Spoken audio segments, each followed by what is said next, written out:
बेटी हमारा नाम रोशन करेगी, लेकिन तेरे बस की तो कुछ भी नहीं है। मम्मी मैं कुकिंग में बेस्ट हूँ, आप मुझ पर ट्रस्ट कीजिए। हमने तो तेरी भलाई सोची, समाज कहेगा क्या? कुकिंग वाली लड़की, अरे कुछ बड़ी नौकरी करती तो तेरी अलग ही इज्जत होती समाज में। पहले कोई बड़ी जॉब कर, अच्छे पैसे कमा, फिर कुकिंग हॉबी रख।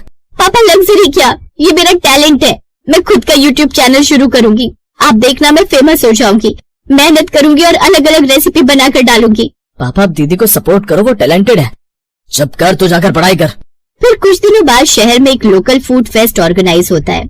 दीदी मैं तो कहता हूँ आप भी इसमें पार्टिसिपेट करो। आपको पता है जीतने वाले को पूरे 10 लाख का इनाम है और साथ में एक बड़ी सी कार भी गिफ्ट में। तुझे लगता है मैं ये कर पाऊंगी? हाँ जरूर दीदी, मैं आपके साथ हूँ। भले ही बाकी घर वाले आपको सपोर्ट करें या ना करें, लेकिन ये 3 इडियट्स की फिल्म की तरह ये रैंचो आपको सपोर्ट करेगा। श्रुति अंकुर को गले से लगा लेती है, जिसके बाद पहले श्रुति उसमें पार्टिसिपेट कर लेती है और कुछ दिन बाद वो उस कंपटीशन में चली जाती है। इधर अंकुर जानबूझकर टीवी ऑन कर देता है। रमेश और सुजाता की नजर जब उस शो पर जाती है तो वो हैरान रह जाते हैं। ये तो श्रुति है, ये टीवी में क्या कर रही है? अपने सपने को जीने गई है पापा। कुछ देर में कंपटीशन शुरू होता है और वो बहुत ही अच्छी बढ़िया सी चटपटी आलू चाट बनाकर तैयार करती है। उसके साथ आए हुए और भी पार्टिसिपेंट्स उसमें पार्टिसिपेट करते हैं और वो भी तरह तरह का खाना बनाते हैं, लेकिन उन सब में श्रुति की चाट की खुशबू और उसका स्वाद हर जगह फैल जाता है। जैसे ही जजेस सबकी बनाई हुई डिश चखते हैं तो उसकी बनाई हुई चाट खाकर खुश हो जाते हैं। वाह ये तो परफेक्ट चाट है, ऐसी चाट तो मैंने आज तक नहीं खाई। अमेजिंग। श्रुति वो कंपटीशन जीत जाती है, साथ ही 10 लाख का इनाम और एक गाड़ी भी। श्रुति मैडम इस इनाम के साथ साथ मैं आपको एक ऑफर भी देना चाहता हूँ। अगर आप अपनी ये रेसिपी मेरे होटल के लिए देंगी तो मैं देश के हर कोने में यानी कि चटपटे आलू की चाट वाली के नाम के साथ में इस नाम के साथ साथ तुम्हारी फोटो भी रहेगी और उसके बदले 50-50 इनकम दोनों की। बोलो ये डील मंजूर है? श्रुति इसके लिए हामी भर देती है और कुछ देर बाद वो गले में माला पहने अपनी महंगी गाड़ी से घर आती है, जहाँ उसके माता पिता की आंखों में खुशी के आंसू थे। साथ ही सारे मोहल्ले वाले उसके नाम की जय जयकार कर रहे थे। आज पहली बार मुझे एहसास हुआ कि जो बच्चों का मन हो उन्हें करने देना चाहिए बेटी। माँ बाप को जबरदस्ती उन्हें किसी काम में नहीं धकेलना चाहिए, क्योंकि जो नाम वो अपनी फील्ड में लगन लगाकर कमा सकते हैं वो किसी और में नहीं। हाँ पापा, और अब आप देखना ये डॉक्टर MBA CA किए हुए सब मेरी चाट खाने आएंगे।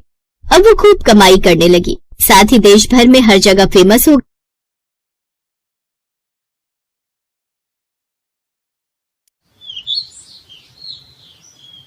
रिया की शादी मोहित से हुई थी। रिया और मोहित ने घर को बहुत अच्छे से संभाला हुआ था और रिया के ससुर केशव गांव के बाजार में बैंगन का ठेला लगाया करते थे। एक दिन केशव जब शाम को ठेला बंद करके घर आता है तो अपनी बहू रिया से कहता है, रिया बहू मैं कुछ दिनों के लिए गांव रहने के लिए जा रहा हूँ। मेरे भाई की तबीयत बहुत खराब है और उसे मेरी बहुत याद आ रही है। शकुंतला को अपने साथ नहीं लेकर जा रहा क्योंकि सफर करने से उसकी तबीयत खराब हो जाती है और रजनी तुम्हारे घर के कामों में मदद करवा ही देती है, तो तुम घर का अच्छे से ध्यान रखना। ठीक है पिताजी, आप इस घर की बिल्कुल भी चिंता मत कीजिए। मैं सब लोगों का बहुत अच्छे से ध्यान रखूंगी, पर आप भी वहाँ पर अपने खाने पीने का ध्यान रखना और हाँ अपनी दवाइयाँ ले जाना मत भूलना। हाँ बहू मैंने तत्काल में टिकट करवा ली है, लेकिन मेरे पास ये 5 किलो बैंगन बच गए हैं। अब समझ नहीं आ रहा कि इन बैंगन का क्या करूं। आप इतनी चिंता क्यों करते हैं पिताजी? जब आप इतने सारे बैंगन छोड़कर जा रहे हैं तो जाहिर सी बात है कि मैं इन बैंगन का कुछ न कुछ तो जरूर बनाऊंगी। दोनों ससुर और बहू आपस में बात कर रहे थे कि तभी वहाँ पर शकुंतला आती है और कहती है, बहू आलू बैंगन मत बनाना, मुझे वो अच्छा नहीं लगता। बाकी तू बैंगन से कुछ और बना सकती है तो वो बना ले। और बहू मैं कल जा रहा हूँ, इसीलिए रात का खाना खाकर जाऊंगा। ठीक है पिताजी, मैं बैंगन का भरता बना लेती हूँ। नहीं नहीं बहू, बैंगन के भरते से मुझे गैस बन जाती है, इसीलिए बैंगन का भरता मत बना। इस तरह अब उसके सास ससुर ये बोलकर चले जाते हैं तो वहीं रिया को समझ में नहीं आता कि वो क्या बनाए, क्योंकि वो आलू बैंगन की सब्जी उसकी सास को नहीं खानी थी और बैंगन के भरते से ससुर को गैस बन जाती। अब रिया बैंगन की तरफ देखकर खुद से कहती है, अब मैं इन बैंगनों का क्या बनाऊं, समझ नहीं आ रहा। हाँ YouTube से देख लेती हूँ, क्या पता वहाँ कुछ नया मिल जाए। अब रिया YouTube चेक करती है तो उसे बैंगन बिरयानी नजर आती है, जिसे देखकर उसने कहा, हाँ ये बढ़िया है, सब लोगों के लिए बैंगन की बिरयानी बना देती हूँ। वो थोड़ी चटपटी और स्पाइसी भी होगी और रात के समय में खाने में हल्की भी होगी। अब रिया तुरंत ही YouTube ओपन करके बैंगन की बिरयानी बना देती है और सभी लोगों के लिए खाने को लगा देती है। पूरा परिवार साथ में बैठकर बैंगन बिरयानी खा रहा था। तभी रिया की ननद रजनी ने कहा, वाह भाभी, ये बिरयानी तो बहुत टेस्टी लग रही है। इसे खाकर तो मजा आ गया। इसमें बैंगन है, पता ही नहीं चल रहा। बहू, तू तो अब रोज मेरे लिए ये बिरयानी बना दिया कर। इससे पेट भी भरा रहेगा और स्वाद भी पूरा होगा, क्योंकि नॉर्मल चावल और बिरयानी खाकर वो स्वाद नहीं आता जो बैंगन की बिरयानी में है। इस तरह सब लोगों के मुंह से अपनी तारीफें सुनने के बाद रिया बहुत खुश हो जाती है। जहां सभी रिया की तारीफ कर रहे थे, तभी बीच में उसका ससुर केशव कहता है, बहू, मेरी कल सुबह की 9 बजे की ट्रेन है, इसीलिए मैं खाना पैक करके ले जाऊंगा। अगर तुम मेरे लिए ये बैंगन की बिरयानी बना देती तो। पिताजी, वैसे तो बिरयानी खत्म हो चुकी है, पर कोई बात नहीं, आप चिंता मत कीजिए। मैं आपके लिए सुबह सुबह बैंगन की बिरयानी बना दूंगी। और अगर सभी को कल बिरयानी खानी है तो मैं सभी के लिए बैंगन की बिरयानी बना दूंगी, वरना सिर्फ आपके लिए बना दूंगी। अरे बहू, मुझे तो कोई ऐतराज नहीं। वैसे भी रोटियां पचाने में अब बूढ़े शरीर को दिक्कत होती है, इसलिए मैं तो सोच रही हूँ कि बैंगन की बिरयानी ही खा लिया करूँ। इससे पाचन भी अच्छे से हो जाएगा और स्वाद भी बना रहेगा। और भाभी, मैं आपके साथ रसोई में खड़ी हो जाऊंगी। आप मुझे सिखा देना कि बिरयानी बनाते कैसे हैं, ताकि कभी आप बिजी हो तो मैं भी बिरयानी बना सकूं। रजनी की इस बात को सुनकर रिया ने अपने मन में कहा, ननद जी, आपको मैं बिरयानी बनाना सिखा तो दूं, लेकिन अगर आपने बिरयानी बनानी सीख ली तो कल को मेरे लिए दिक्कत हो जाएगी, क्योंकि सब लोग आपको ही अपने सर पर चढ़ा कर रखेंगे। वैसे भी ये रेसिपी मैंने सर्च की है, इसलिए रेसिपी मैं किसी को नहीं दूंगी। क्या ननद जी, आपको परेशान होने की जरूरत नहीं है, मैं हूं ना, मैं सब संभाल लूंगी। वैसे भी बिरयानी तो बनानी है, इसलिए ज्यादा काम नहीं, मैं खुद ही सब संभाल लूंगी। आप बस अपनी पढ़ाई और बाकी चीजों पर ध्यान दो। I love you so much भाभी, आप सच में बहुत अच्छी हो। आप मेरा कितना ख्याल रखती हो, मेरे बारे में कितना सोचती हो। भगवान आप जैसी भाभी सभी को दे। रजनी की बात सुनकर रिया सिर्फ मुस्कुराती है, क्योंकि जानबूझकर रिया अपनी ननद को बैंगन की बिरयानी बनाने की रेसिपी नहीं देती। उसे ऐसा लग रहा था कि अगर उसने वो रेसिपी अपनी ननद को बता दी तो उसका प्यार और तारीफ सब कुछ उसकी ननद छीन कर ले जाएगी। खैर, अब अगले दिन रिया सुबह जल्दी सोकर उठती है और अपने ससुर के लिए बिरयानी बनाकर उसे पैक करके अपने ससुर को दे देती है। कुछ देर बाद उसका ससुर भी वहां से चला जाता है। देखते ही देखते सुबह से रात हो जाती है। अब रात के समय रिया आलू गोभी काट रही थी। तभी शकुंतला रसोई में आती है और अपनी बहू से कहती है, बहू, क्या बना रही हो आज?